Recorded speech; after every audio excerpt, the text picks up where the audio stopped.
Good morning. Waiting for my listeners to file in, and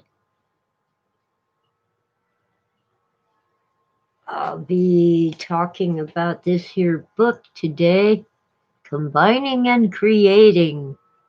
Sentence Combining and Generative Rhetoric by William L. Stoll. Now, when I was in high school, rhetoric was speech. But apparently, it is also applied to writing. And writing is what I do.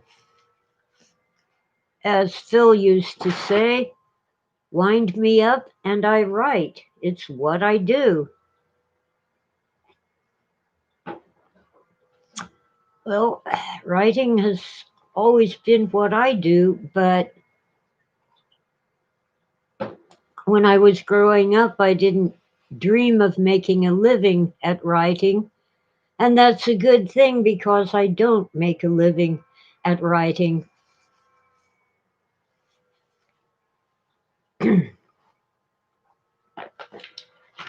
I'm beginning to make a little more than pocket money.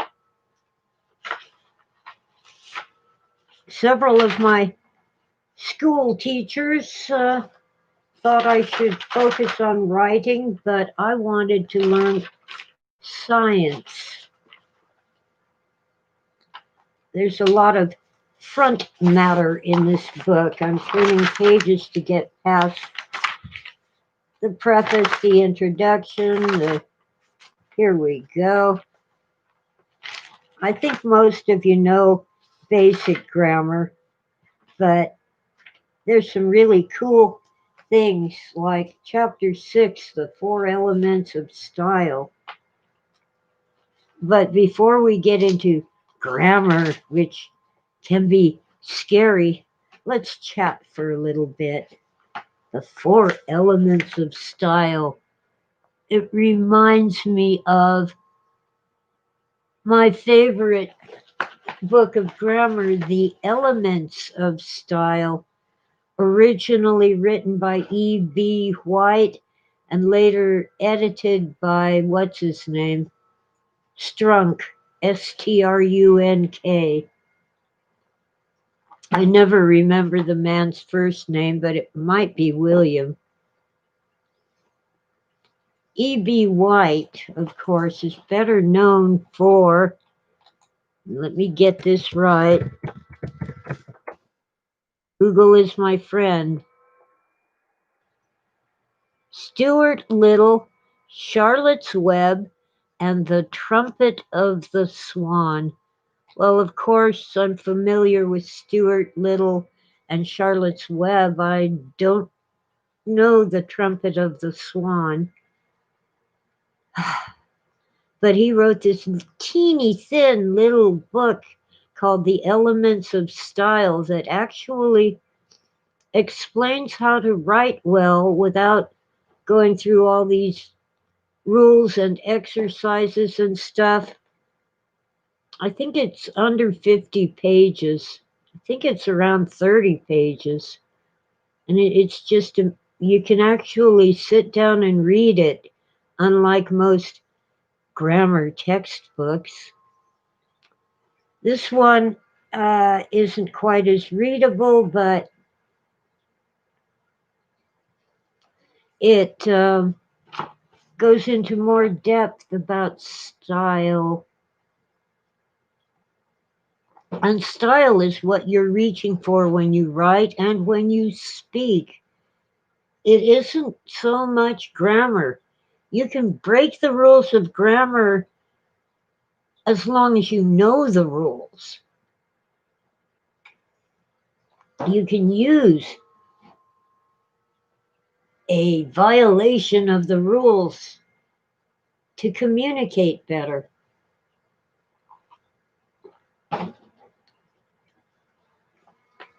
Because the rules don't necessarily promote good communication. So if you want to write, eh, think more about, will people understand what you're saying? Hi, Carolina. Let's see, CAR. Oh, and I let the book close. There, here. It's a chilly morning, 2 days to the 1st of October. And for most of us, that means we have to pay our bills, rent or house payment, utilities, credit cards,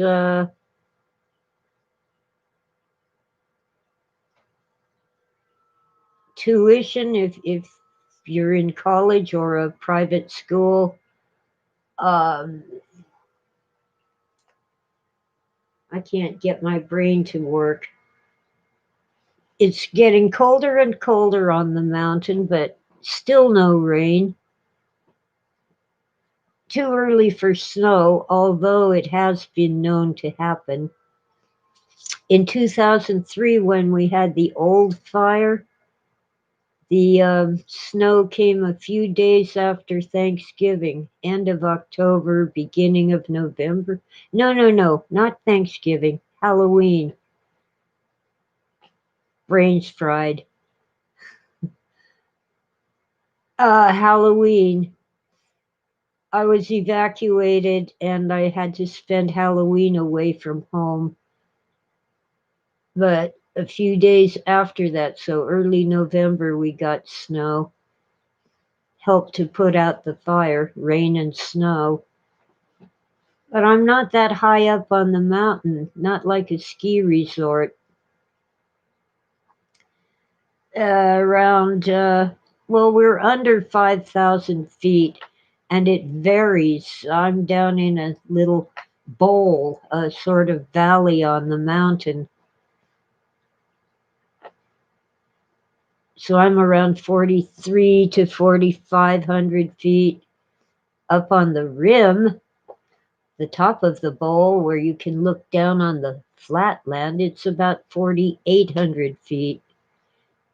Now, Lake Arrowhead, which also is not a ski resort, they're a little over 5,000 feet. But the ski resorts like Running Springs is over 6,000 feet, and Big Bear is over 7,000 feet. So even I notice that the air is thinner in Big Bear. Not so much in Running Springs because I'm already at altitude, but there's a huge difference between 5,000 feet and 7,000 feet. Making sure everything's plugged in and working. I think I have a stable internet connection today. So the 4 elements of style, blah, blah, blah. They want to talk to you about a cumulative sentence. That's one of those big long sentences with commas and stuff.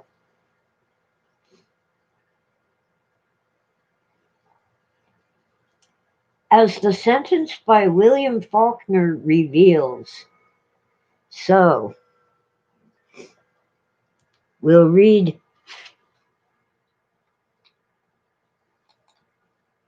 I don't know why I had to moderate that comment, Carolina, but um, I had to decide whether to show it or hide it. Must be the image. Where are my wrenches? I know I have listeners with wrenches. They can take care of chat for me when they're here. Well, anyway, the sentence by William Faulkner, the base of the base clause, the simple sentence that he could have used with a period at the end is Shreve was coming up the walk. That's a perfectly good sentence. I like it. But what Faulkner did was to add to that and make a cumulative sentence. He piled things on like cumulus clouds. Shreve was coming up the walk, shambling, fairly earnest, his glasses glinting beneath the running leaves like little blue pools. Now, see, there's more to this than just piling things on. His glasses glinting. In other words, instead of making a big long, his glasses shining like pools of water, he used a specific modifier, glinting. And again, coming up the walk, shambling, not walking clumsily, which might give you the same impression, but a more specific word, shambling, fairly earnest. Now that kind of sounds like the opposite of shambling. If you're earnest, you're walking with purpose, with straight, firm steps, not shambling. So this indicates that Shreve has some conflict, some inner conflict coming up the walk. And instead of just telling you he's dealing with inner conflict, Faulkner shows you, shambling, fairly earnest, his glasses glinting beneath the running leaves like little pools. Running leaves. So instead of saying, oh, the wind is shaking the leaves of the trees, Faulkner personifies the leaves and says, running leaves. It's, I love Faulkner. I wish I could write the way he does. I try.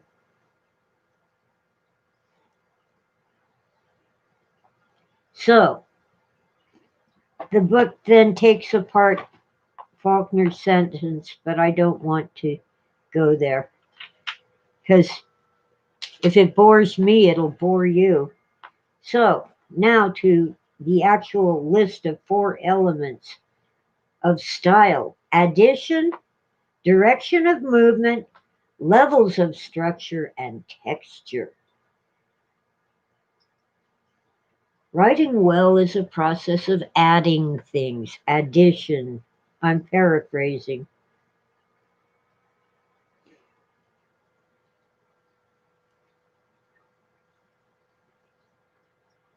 And there's a little exercise that you can do. But instead of making a whole bunch of short sentences, Shreve was coming up the walk.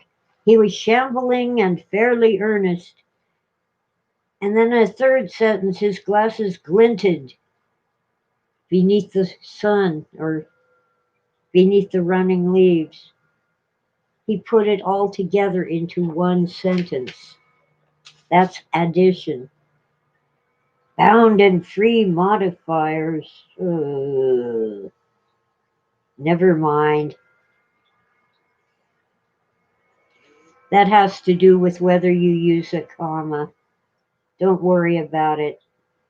We want the direction of movement. Oh, this is the one that really got me.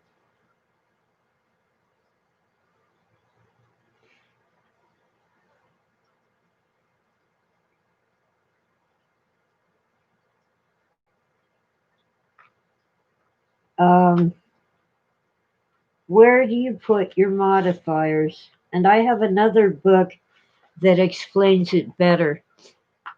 I used to use something from, I think it's the Electric Company, one of those shows on public television.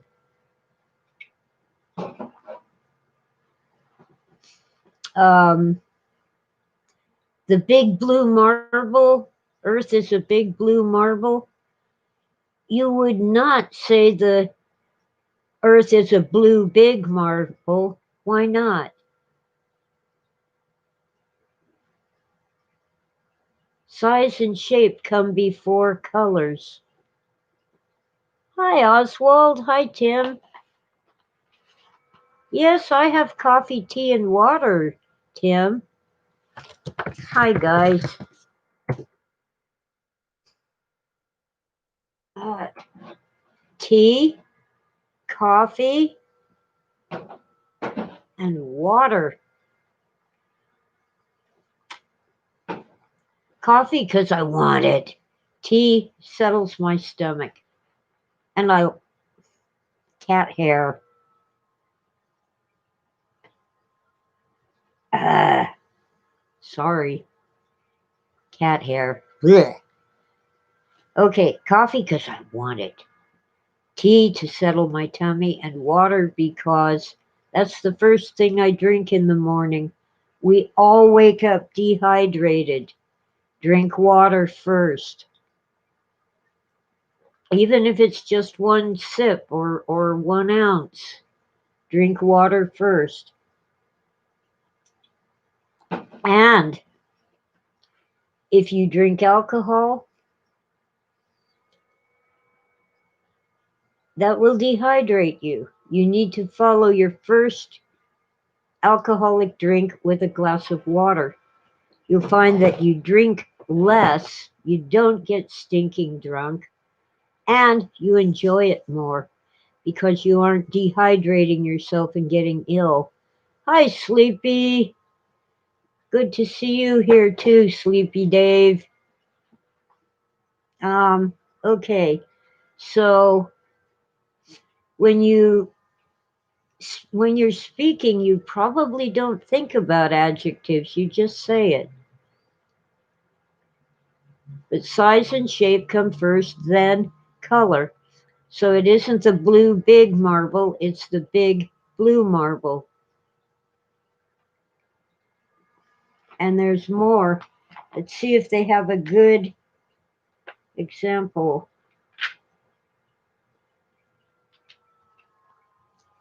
Not really, but there's more to it.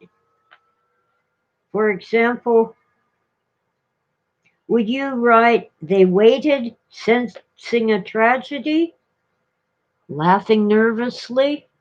Or would you say, sensing a tragedy, they waited, laughing nervously? That's a matter of style, and both are correct. It depends upon what you want to convey. Is it more important that they're waiting, or is it more important that they sense a tragedy?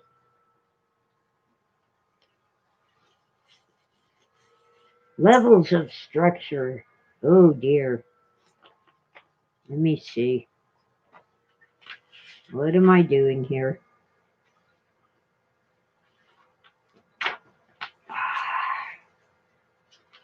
Uh, levels of structure.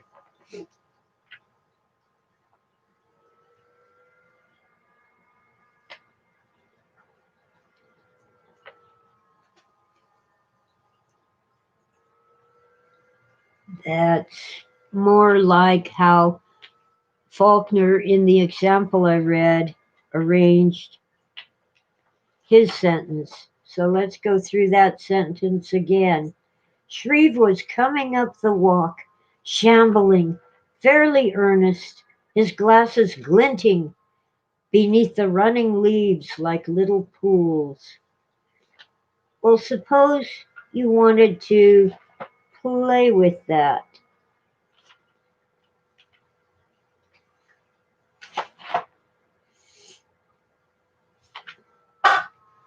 and break it down into simple sentences. That would be a simple structure. What Faulkner has done is make a complex structure by putting everything into one sentence. Now, now suppose you flip things around, as in the previous rule, direction of movement. Suppose you started with Shreve's glasses were glinting beneath the running leaves like little pools as he was coming up the walk, shambling, fairly earnest. That's a different direction of motion within the writing. But Faulkner chose to emphasize that he's coming up the walk and leave the eyeglasses glinting for the end as a sort of flourish upon the main point of the sentence. All right, now after levels of structure, the fourth element of style, and fortunately the last one, is texture. Texture has to deal with details. It has to do with details. Faulkner's structure is rich and specific. He isn't walking awkwardly, he's shambling. More detailed, more specific.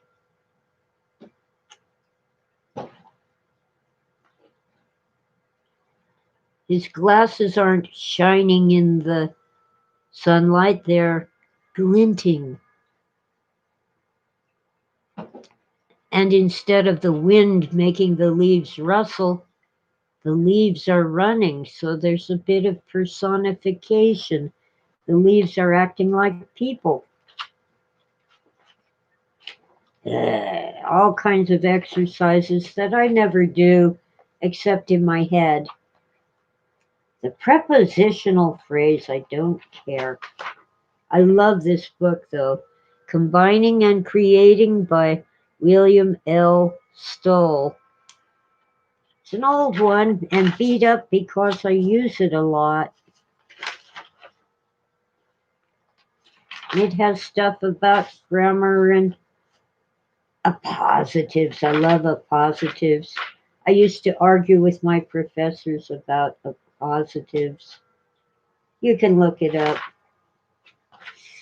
Anyway, I recommend this book. It's probably cheap because it's old. Let's see, my copy is from 1983.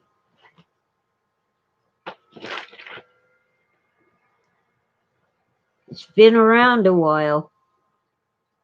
Well, I don't see any buffering on my end, Oswald.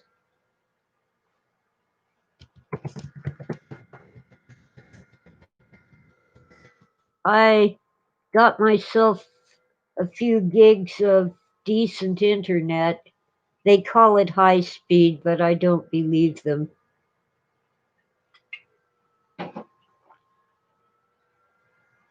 Anyway, I did promise to talk a little bit about grammar. I don't know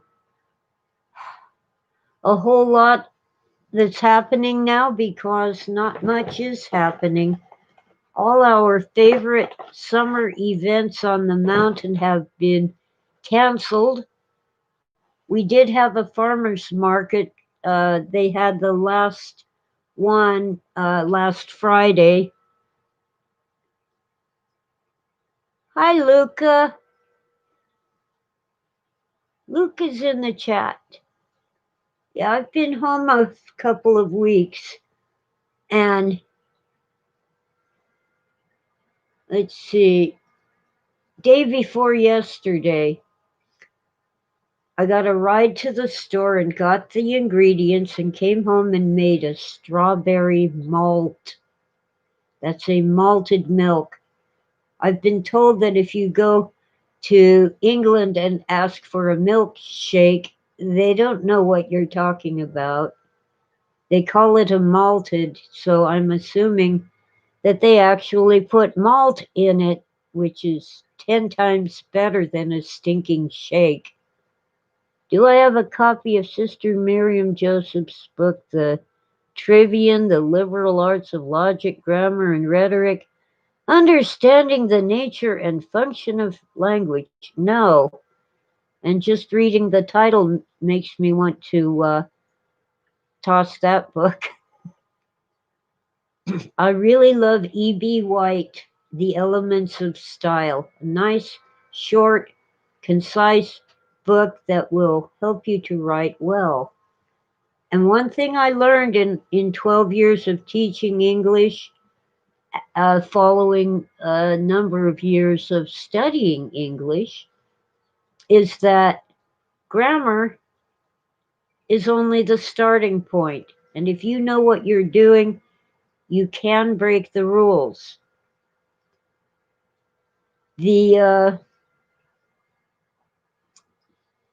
overriding rule for everything in grammar is to justify what you wrote or what you said is it clarifies the meaning. People can better understand what you said. Yeah, strawberry malted with real strawberries and vanilla ice cream, a little milk, and some powdered malt sugar. Malt is a barley sugar. So it's like a beer without the alcohol, and it's sweet, not. There's something about hops, I think. I can't get near to a glass of beer, let alone drink one. But I can drink a Budweiser. It's made from rice and doesn't have hops. I don't really like beer anyway.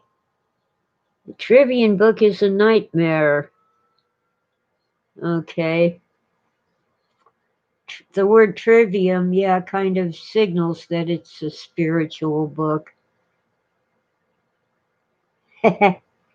Yeah, well, Oswald, someday maybe. I'm reading the Exegesis of Philip K. Dick. Can you imagine? He was no good at spelling. He's writing his notes quite furiously, sometimes typing, sometimes writing by hand. And every few minutes, while I'm trying to organize the house and get a few things cleaned while taking care of a toddler, how do you spell insert word here? And I didn't understand then because we had dictionaries all over the place.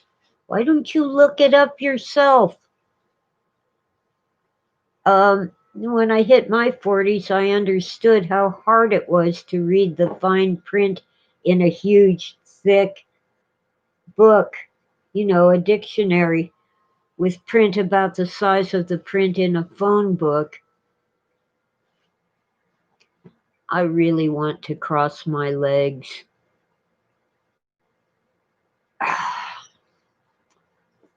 I'm not having much pain, Luca. I think Phil might have been dyslexic. I am, but I'm nevertheless good at spelling when I don't reverse the letters. And I don't want kratom. I don't have a lot of pain. I'm just using a heating pad and sometimes an ice pack. I cannot tolerate pain pills. I'd rather feel the pain than have projectile vomiting, thank you. Well, it's hard to read fine print. I have to get good bright light and my magic weapon,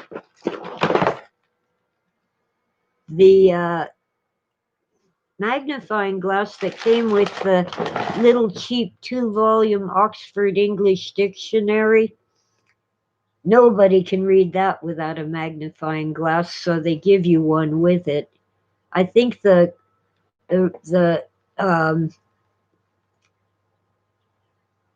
the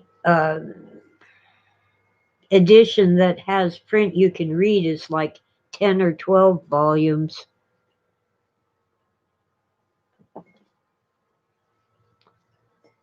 They put morphine in my IV after my surgery. Don't ever do that to me. It's awful.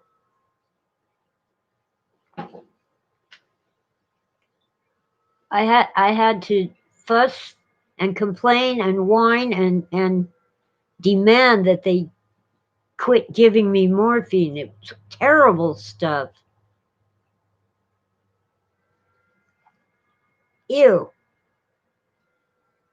Even after they added an antiemetic, to stop nausea, didn't work. I used half a dozen barf bags. It was horrible. I was already dehydrated after surgery and I couldn't keep down any water, not even a tiny sip. Anyway, yeah, Phil was not good at math, science, and spelling, but he was good at what he did, which was writing. He had, if you read a lot of Phil's stories, you'll find that not only the same themes, but often the same plots run through most of his works. But you still want to read each one to see how he tells the story this time. It's kind of like Boccaccio's Decameron, a collection of stories. I'm kind of vague on which century that was.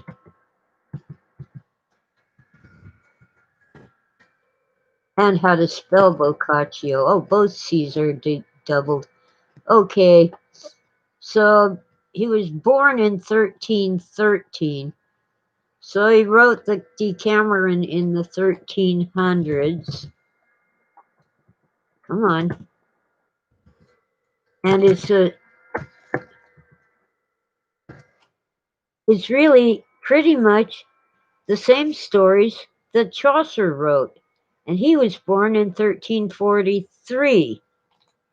So one of them was copying the other one, and they were both copying stories that everybody knew, stories that had been told and perhaps written down for at least 100 years. So, like Chaucer's Canterbury Tales has pilgrims going to Canterbury for some festival and telling stories along the way to entertain each other. Boccaccio, I don't think he has an overarching theme. I think he just has the stories. But in many cases, they are the same stories told in different ways. That was not considered plagiarism. No, Phil was not left handed. So even though many of the stories were the same, people didn't expect a brand new story they had never heard before. They wanted to hear how well you told it or read how well you told it. And at this time, I keep thinking of Boccaccio's tale of the wealthy people who left the city to stay in a country house to escape the plague. And the problem was that they took the plague with them to their country home. And I think there's a similar tale by Edgar Allan Poe called The Mask of the Red Death. These stories were known, but they wanted to hear how well you told it. And Phil would tell the same story over and over, trying to tell it better each time.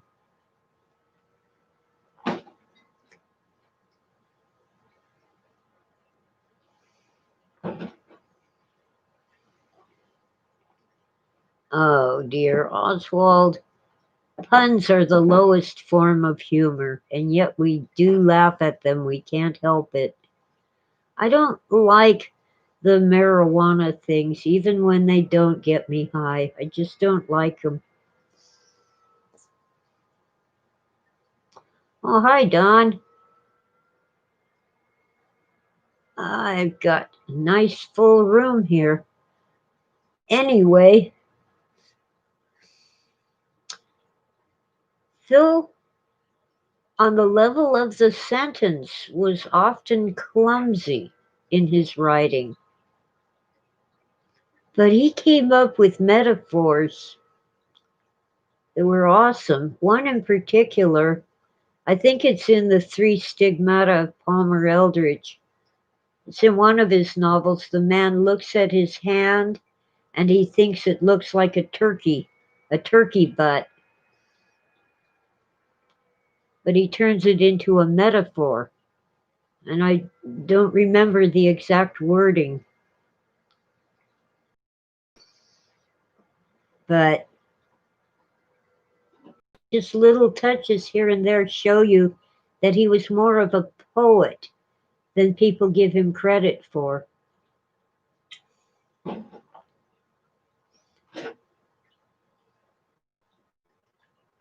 I've been going through some of his early novels. Some I read before, and some I never got to, and some I just don't remember. And I keep finding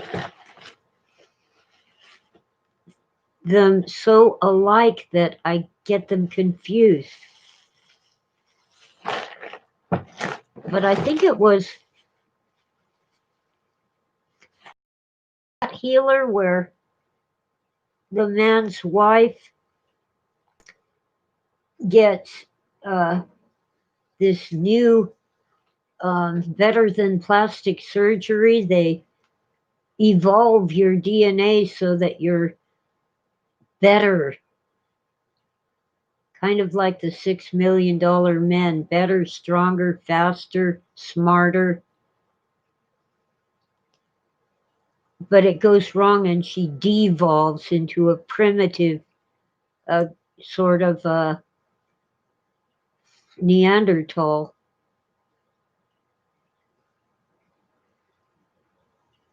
Wow, amazing the trivia we find in chat.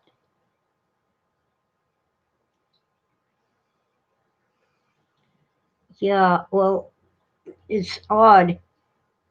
Although Phil did try LSD 2 times, got that from him and from his friend Ray Nelson, who provided the LSD, the pharmaceutical, not a street drug. But he wrote The Three Stigmata of Palmer Eldritch before he ever tried the LSD. And yet, he describes it so well. The one drug, candy, spelled can D,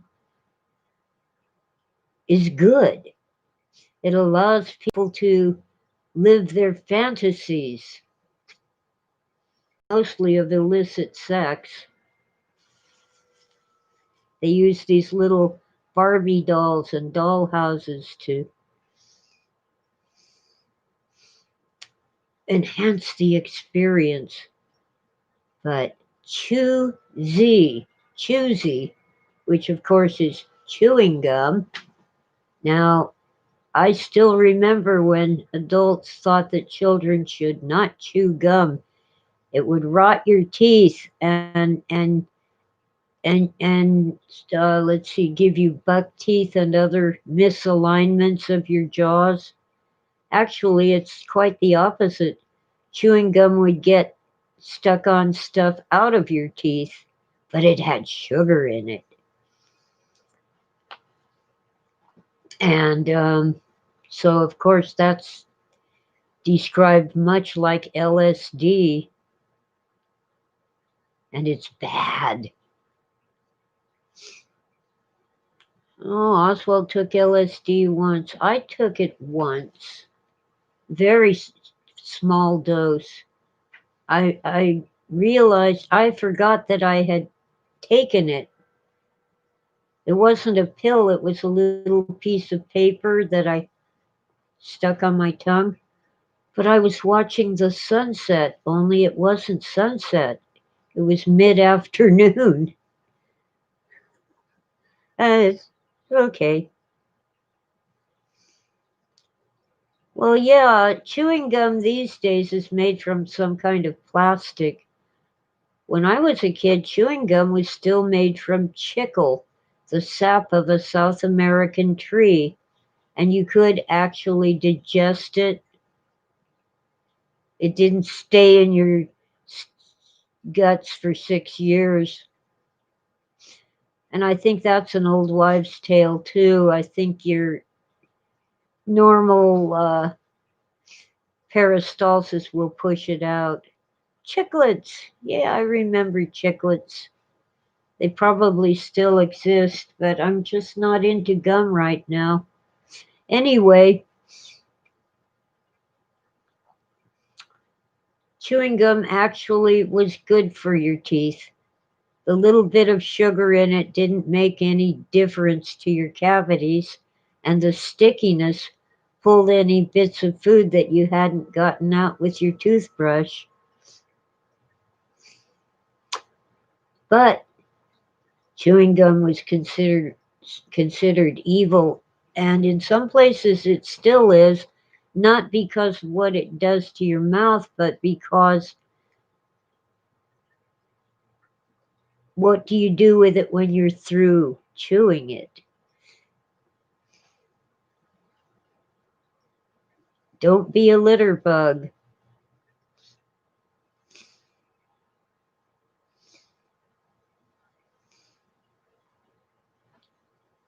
Oh, oh, poor Oswald sleeping it off alone in the dark.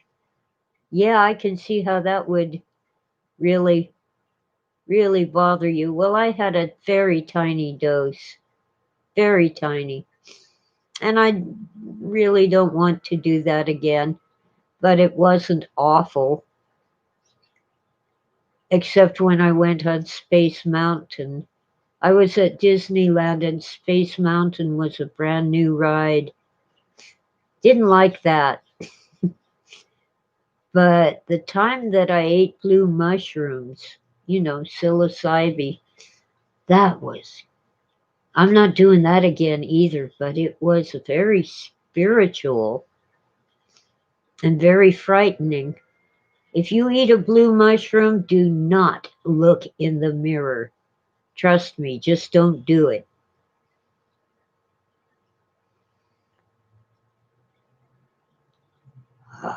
If I hadn't remembered, oh, I ate a blue mushroom, I would have freaked out.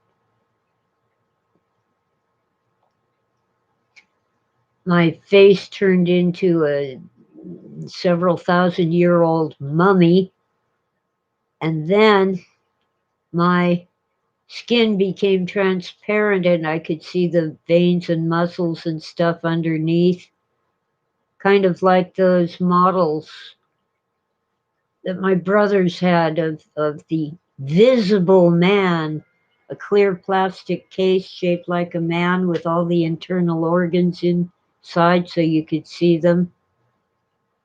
Oh, yeah, Phil read Carlos Castaneda's books and he really liked them.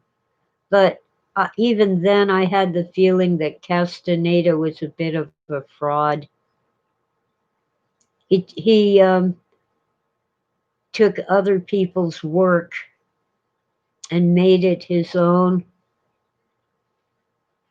And he had this sort of guru figure, a Native American medicine man. I think he made it up.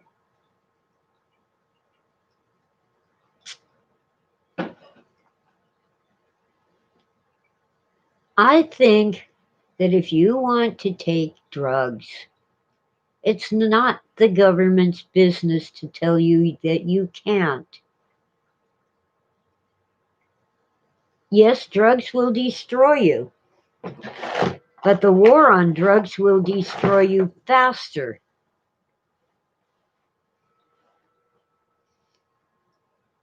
Do you really need to throw someone in prison because he swallowed a painkiller that wasn't prescribed to him? That seems a bit harsh. Ketamine. Oh, I hate ketamine. That's what they used to use when I had oral surgery. And if they didn't get the timing right, the they give you the ketamine and the pentothal. Well, the ketamine makes you unable to move or speak, but you're still awake until the pentothal takes effect. And if they give you the shot of Novocaine in your mouth before you're out, it's terribly painful. They aren't as careful when they think you're out. And ketamine is dangerous. It can kill you. It has killed people. Anyway, I wouldn't take ketamine. Now they use that other stuff in surgery. Um, I keep forgetting the name of it. It was that stuff that killed Michael Jackson.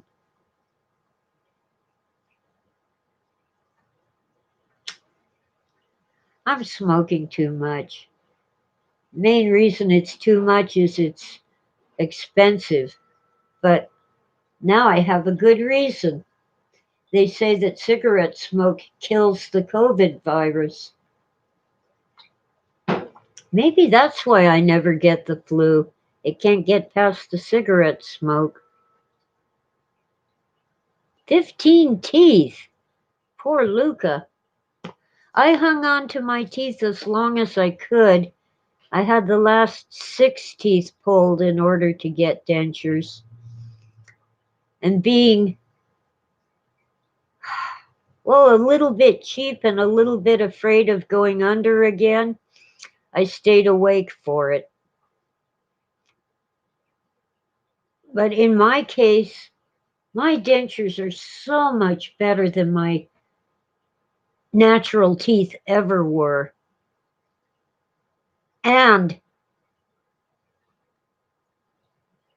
when I do go to the dentist, I drop off my teeth and pick them up later. I've had to have a few little minor things adjusted because your mouth changes over time and they might not fit right.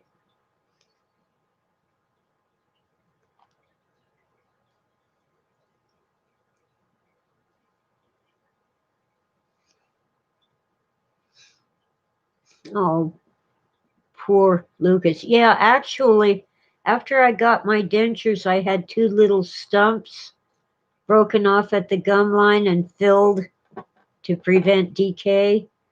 But about 10 years later, I had to have those 2 little stumps pulled.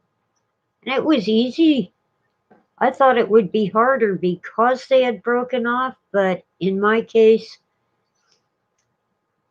they came right out. There was no digging or any of that stuff.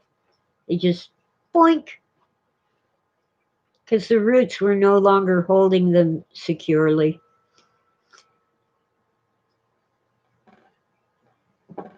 Now, I still get an occasional toothache right here, but it has to be my sinuses because I don't have any teeth. And I wonder how many of my childhood toothaches were really my sinuses. I have a love-hate relationship with my neti pot. And lately I've been using Deep Sea Premium Saline. You can't really see that, I guess. It's a nose moisturized nasal moisturizing spray. No medications of any sort in it, just good old salt water. So there has to be salt in it so it doesn't cause the shock that plain water would cause.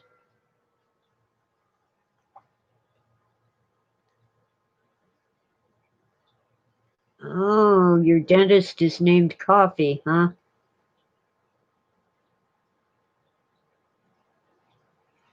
Mm. Yeah, my dentist filled the tops of the stumps with amalgam. I know there's fuss about mercury being in the amalgam, but really it's a tiny amount. It isn't likely to leach out unless you're like, I don't know, drinking vinegar. That might do it. I'm more worried about infections, and the tiny bit of mercury in that amalgam actually helps to kill infections, to prevent them. And they over the years they have adjusted the formula for that amalgam. It's really not a big problem as far as mercury, unless you're super, super sensitive, and that's rare. It does happen. Anyway, enough about teeth.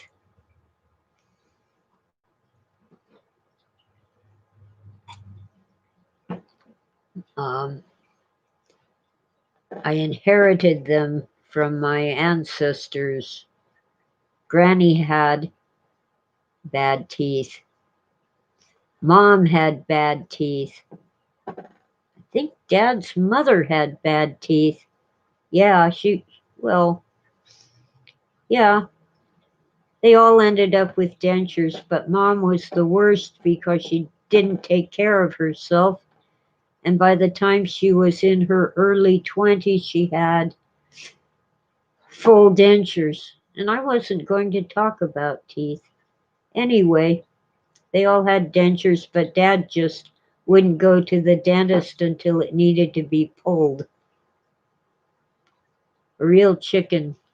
Yeah, the man whose teeth were all exactly alike. That was kind of based on a real experience that Phil had in Marin County. A school teacher was certain that he had found Chinese artifacts on or near the shore, indicating that Chinese ships had visited the coast of Northern California. It ruined his career. He was considered a crackpot. And guess what? Now, and actually for the past 20 years, it's been taken for granted that Chinese ships did visit the west coast of the United States in ancient times. Kind of like, I think it's Virginia Steen McIntyre finding old artifacts in Mexico. They destroyed her career. How dare you find anything that's um, Clovis? I almost said COVID.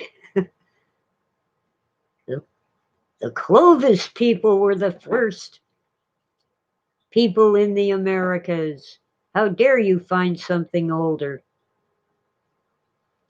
Well, guess what? Now, oh, even in the popular press, even older than Clovis, new artifacts found. Yeah, well, she found them when I was still a little kid, but she was laughed and drummed out of academia for that.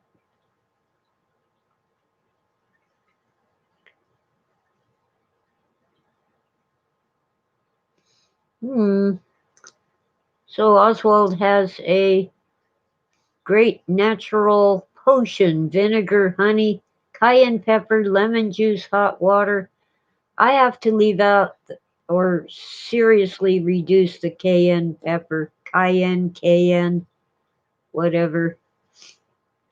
I don't get along well with hot peppers.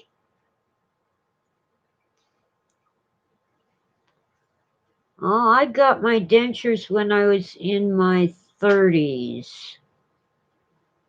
Let's see. 6, 20. I don't remember exactly, but I was in my 30s. I'm 66 now. I love my dentures. Have loved them for a long time.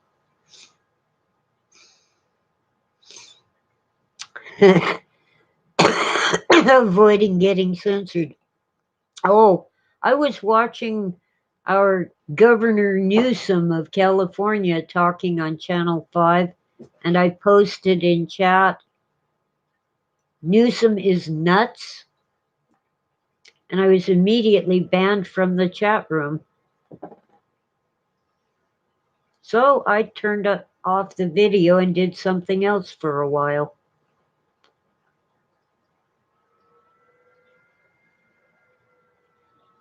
Yes, the Vikings reached Minnesota. I'm sure they did. And many tribes in the eastern U.S. really are at least part Caucasian, not Asian, no Siberian whatever across the Bering Strait. They're European stock. In particular, the Cherokee have a lot of Caucasian DNA, and they try to tell you that's because they intermarried in colonial times. Well, maybe. Oh, well, you know, I have problems with Mormonism. My family escaped from Utah around early 1900s, I guess. But they went to Idaho because they were not Brigham Young Mormons, they were Joseph Smith Mormons. And then my grandparents left Idaho to come to Los Angeles. They would live longer. Oh, you had to escape from Utah. The Mormon police would follow you and drag you back.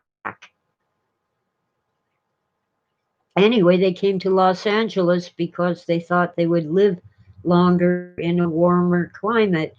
Well, my grandfather made it to 88 and Granny made it to 93. Yeah, well, you see, I don't think you could get away with making a good movie out of it because the Mormon church would sue you. Oh, and they don't want to be called Mormons, they're Latter-day Saints. Too much work to say Latter-day State, Latter-day Saints. They're Mormons.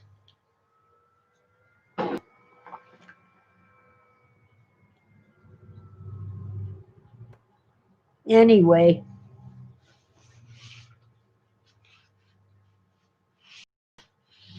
I really wish I could make a living from my writing. I'm always working on improving my writing. I was good at English grammar when I was a school child. I can do math, I'm just slow, and their structure, where you have 45 minutes for English and 45 minutes for spelling and 45 minutes for math, just didn't work for me. I'd be done with English, I'd be done with spelling and sitting there with nothing to do. And I wasn't allowed to work on the math, the arithmetic in particular, long division, that I was slow at. I was good at it, but very, very slow.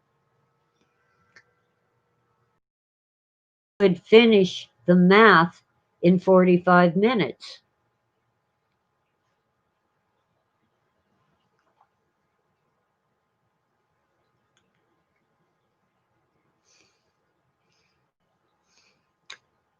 Most writers do have day jobs, and there's a certain percentage of the reading public who don't understand that writing is work. They think it's so easy that it's okay to pirate a work because writers aren't really working. They don't deserve to make millions off of, like Stephen King, who wouldn't know a proper sentence if it bit him in the butt. But most writers make pocket money and have jobs.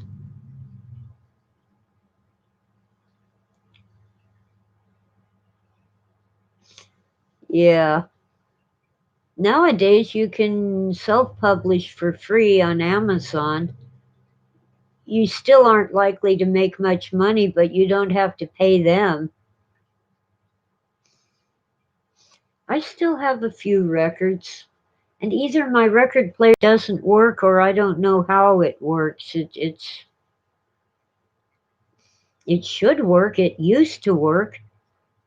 And there was some trick to it that I can't remember. Anyway, I can't get the turntable to turn, but I'm keeping it until I figure it out. I like the sound of the vinyl with a diamond stylus playing the record. Digital, yeah, it's cleaner, it's crisper, but it doesn't have the depth of tone. I like analog devices. They can't be hacked. You can adjust them more finely than a digital thing where you can only step from one, two, three, whereas an analog dial goes through all the intermediate parts of the timeline or the frequencies. Like an analog clock, I can actually turn the little dials to in between 1101 and 1102 or any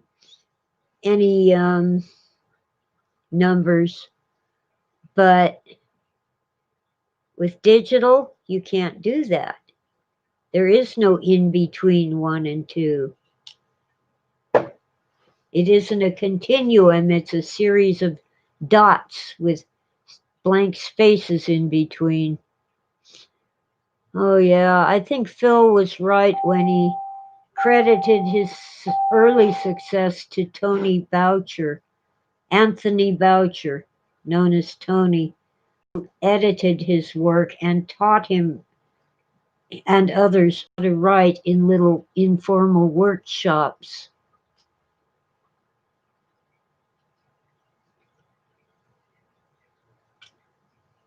Well, I don't know about turntable technicians, but if I have to, I'll take the record player apart and see what's going on inside.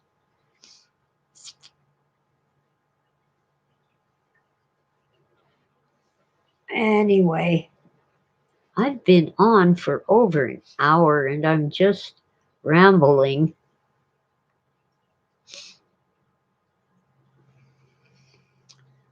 Now, I know a lot of people hate Amazon and they have their reasons, but for me, it pays faster with no minimum, and I make more on Amazon than on, say, Barnes and Noble or Smashwords or any of the other sites. And a lot of them won't pay you at all till you have a minimum like $50 or even 100. Who mentioned Fauci? I think that Trump likes the chaos that Fauci creates. He doesn't want everything lined up with everybody spewing the party line and being all organized. I don't think I mentioned Fauci. I said smash words. October plans? Not really. They seem to have canceled Halloween. So we have a plan because we're a small community. Children will dress up in their costumes and stand outside their own houses, and adults will drive by and toss candy to them. Works for me. And some of our small businesses are kind of open, so they will put outside little stands outside, not inside, where children can come and take a piece of candy. I think maybe it was Luca. I think it must have been smash words, or I don't know. Anyway, the shutdown is ridiculous. I can now get my hair cut inside, but I can't go inside the church. Now, it's been okay in the summer to hold services outdoors, but we have a real winter. I'm not staying outside in the snow for your church service. I'll definitely get sick and die if I do that.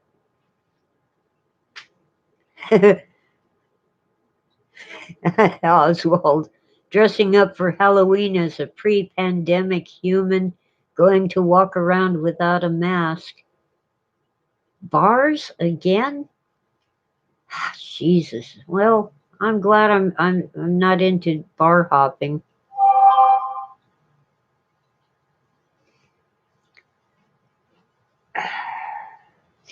But and the restaurants, our restaurants are barely getting by on takeout, and they have some pop-ups outdoors, so you can get your food and go outside to eat it. But that won't work when it snows.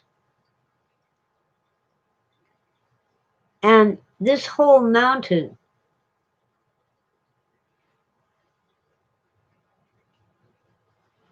the whole mountain from Lake Arrowhead down to the flat land in the west. So, not counting Big Bear. I think Big Bear had one death. The rest of the mountain had 3 deaths, and 2 of them weren't even living on the mountain at the time. They were, um, for various reasons. One was in a nursing home down the hill, and one was visiting family down the hill. And we don't have a lot of cases. I think in the whole of San Bernardino County, the infection rate is about almost 10%. The death rate is 0.03%, but we can't open up. Yeah, they haven't closed Walmart, Costco, Sam's Club, Target, Home Depot. No, they're closing the little mom and pop businesses, and most of our businesses have found ways to stay open with masks and social distancing and outdoor tables, and like 1 or 2 people at a shop. These are small shops. Wow. It's sort of like the Walmart shutdown. I refuse to shop at Walmart. I haven't shopped there in decades. I don't like the way they push out the mom and pop businesses. It isn't right.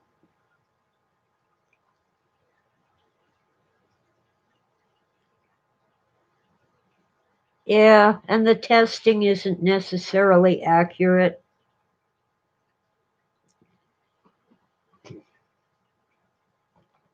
But, you know, it's okay to protest this, that, and the other thing, but you don't dare protest the shutdown.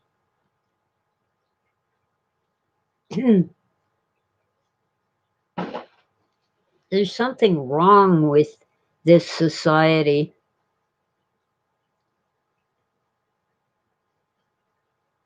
Terribly wrong. And I don't know what to do about it. I just know that something must be done. Now, there are some lawsuits about shutting down churches while allowing, uh,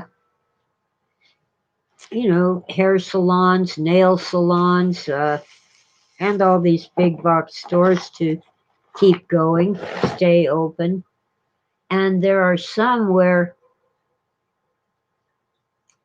um, the privately owned gyms are shut down completely, but the ones that the city or the county owns are open.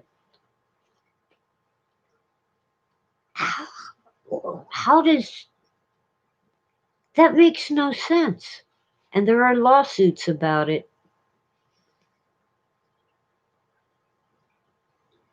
And there's one church in particular, I think it was in Kentucky.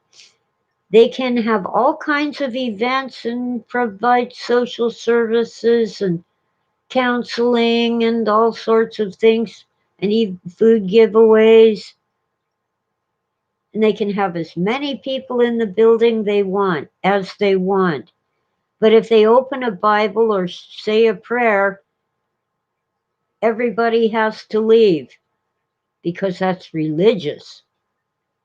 That's a huge lawsuit. Yeah, some governors are being.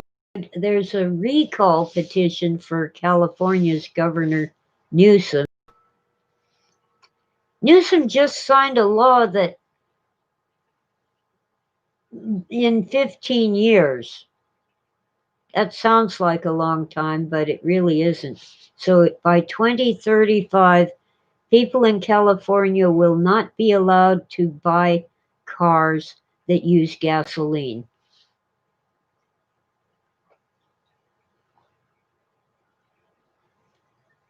What? If you have one, you can keep it, but you can't buy a new one.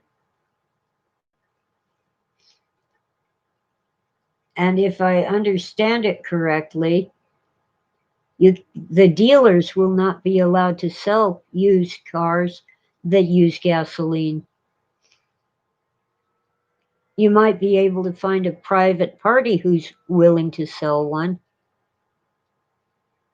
Who has $40,000 to buy an electric car that has a range of maybe 200 miles if you don't go too fast?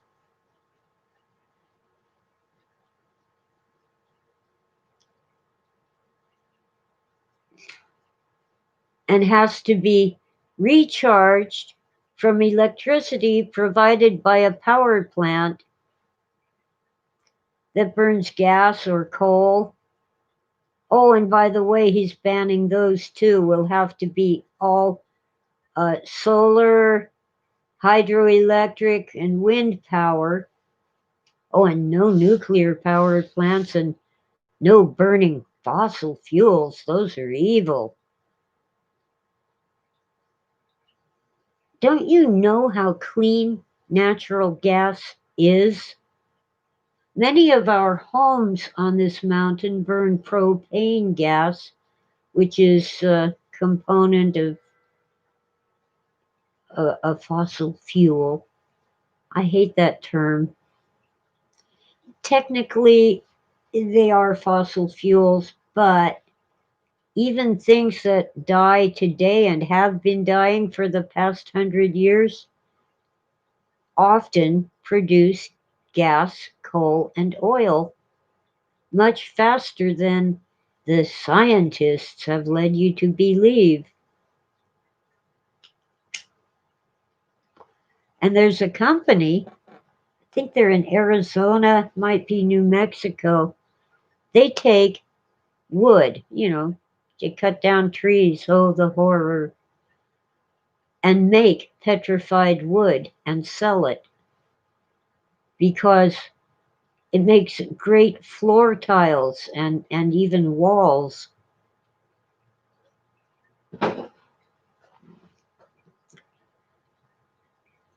Please cut down some of our trees.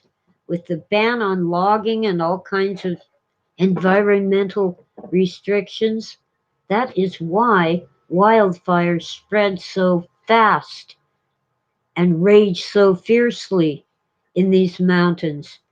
The forest is overgrown. Back around 1900 to 1920, it was logged out. Many areas were clear cut, but the loggers or the lumber companies replanted lots and lots of trees, and they planted a lot of trees because they were going to come back and cut them down again. We have some areas so crowded that two trees share the same trunk. It goes up straight for a ways and then branches off. And it isn't branches, it's two trees. And many of our trees are dying because they don't get the soil and water don't provide enough resources for the trees to be healthy. A healthy tree can actually survive an attack by bark beetles. But our trees are not very healthy. Now, most cedar trees and oak trees are safe because the boring beetles can't get through the bark to lay their eggs inside. But pine trees and fir trees are just sitting ducks for insect pests, and you can watch them turn brown. It doesn't take too long, maybe a month or two, and the tree is dead.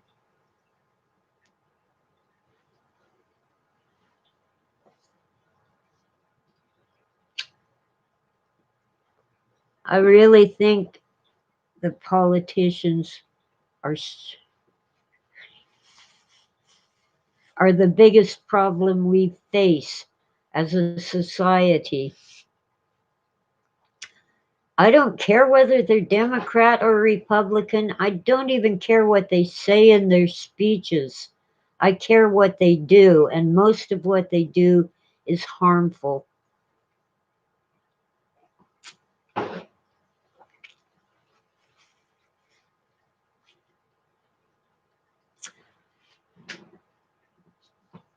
And it looks like Americans who are out of work, struggling to get by, won't be getting a second stimulus check because that might help Trump get reelected. I don't like Trump, but I don't like Joe Biden either. We don't have a real choice. Oh, and his income taxes, he paid $750. Well, there's this thing called quarterly payments. I'm familiar with it. Small business people deal with it all the time. When you reach a certain level in your small business, you have to pay the IRS your estimated income taxes 4 times a year, every 3 months. And after you've done that, and April 15th comes along and you file your tax forms, You add everything up, and sometimes you owe a little more money, and sometimes you get some money back because you estimated your taxes and paid them in, well, in 3 of the 4 quarters, April 15th being the due date for the 4th quarterly payment. So, yeah, Trump paid $750 on top of his quarterly payments that he made throughout the year. And frankly, the income tax is theft. I don't like it, but I pay it because I don't want to go to prison. The first debate, not interested. I'm sure that the radio, KFI AM 640, will, that's the big 50,000 watt clear channel station, which doesn't really exist anymore, and I can tell. At night they turn down the power and I get a lot of static. Anyway, I'm sure they'll play clips from the debate.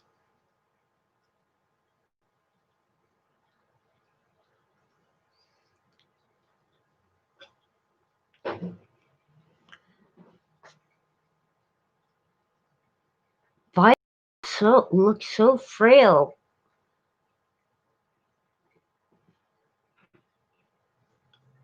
If he gets elected, will he serve his whole 4-year term? Will he live that long? Will it? I don't know.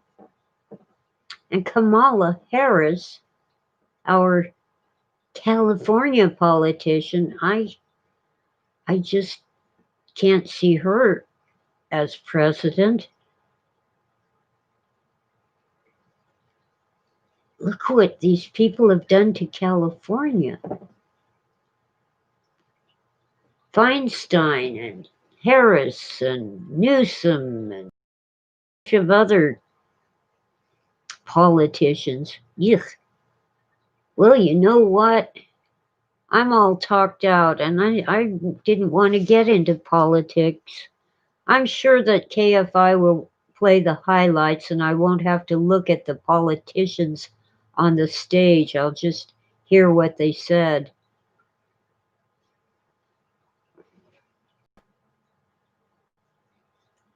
But as I've been saying ever since Trump was elected, he has the potential to become a fascist dictator. No, he isn't one at the moment, but he has that potential. On the other hand, Biden,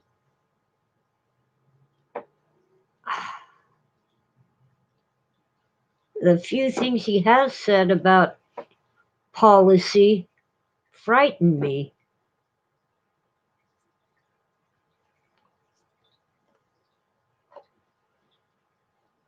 And what has he done as a politician? As vice president for 8 years under Obama?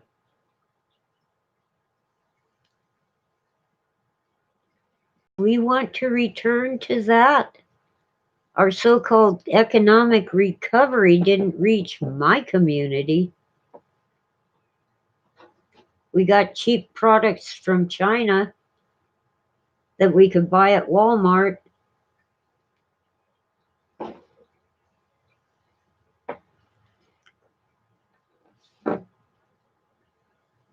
Ay, ay, ay. Well, I better quit. Oh, JFK and Reagan, yeah. I've listened to, because YouTube has everything. I've listened to John Fitzgerald Kennedy giving speeches. Now, we hated JFK. We thought he was a communist. But frankly, he was more right wing than any Republican today. And that includes both George Bush's and Trump.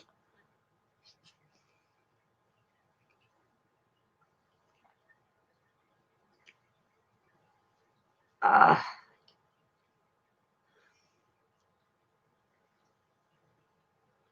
it's funny. Kennedy reached out to Russia.